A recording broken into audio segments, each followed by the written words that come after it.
could stay. If the armed forces, if the army and others decide to fully support him, Maduro already controls the courts and he has the majority in Congress.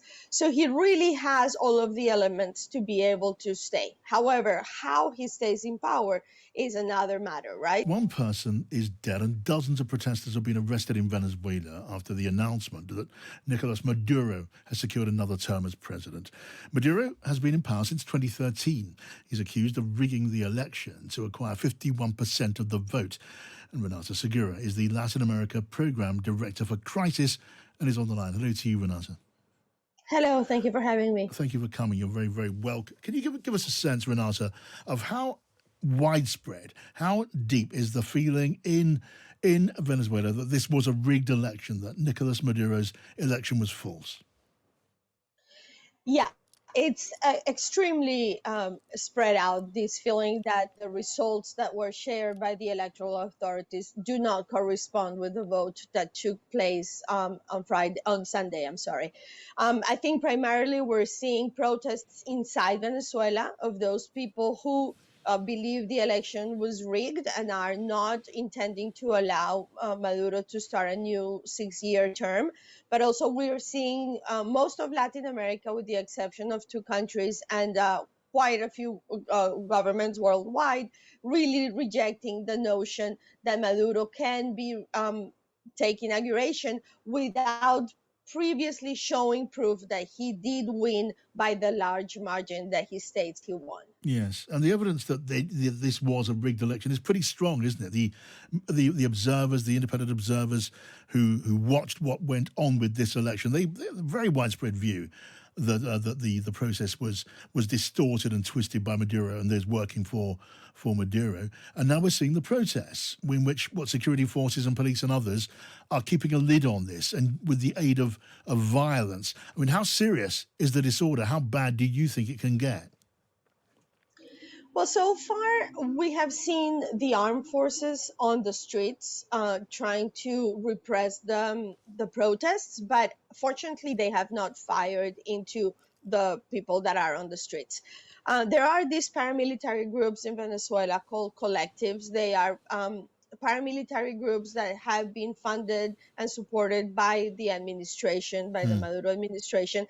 And most of the violence that we have seen until now really has come from these groups and not from the security forces. You're right. However, we did see a recent statement by the Minister of Defense saying that he supports Maduro and that the protests are just motivated by a fascist international complot against the Chavista regime. So we are increasingly worried that this means they're signaling that they will actually repress violently the protests. For now, reports are a little bit unclear, but we think between 7 and 9 people have been killed throughout the country. But we're afraid that we might be seeing increasing numbers of casualties. Right, so despite the strength of feeling in Venezuela and different parts of the country, is Maduro's grip on power secure? Is the regime now, as it were, however illegitimately it established or re-established itself, is it now secure in its foundations? But is it there to stay?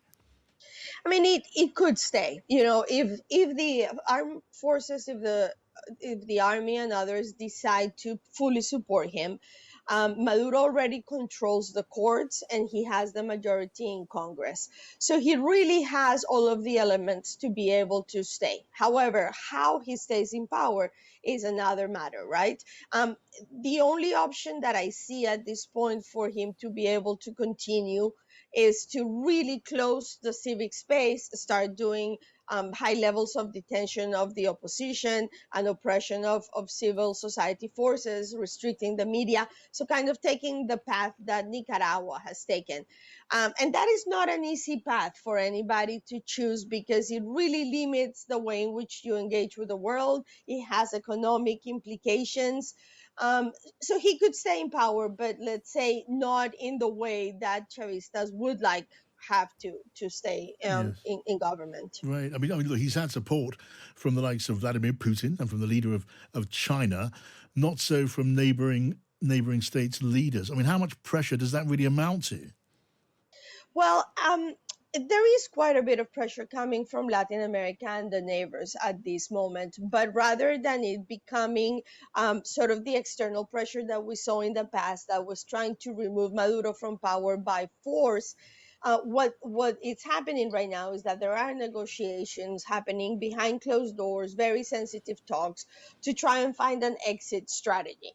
One of the big problems that we're facing in Venezuela is that if Maduro was to leave power, he and his allies are very worried, and understandably so, that the opposition could bring them to jail, could take their assets, and they could even make third parties illegal.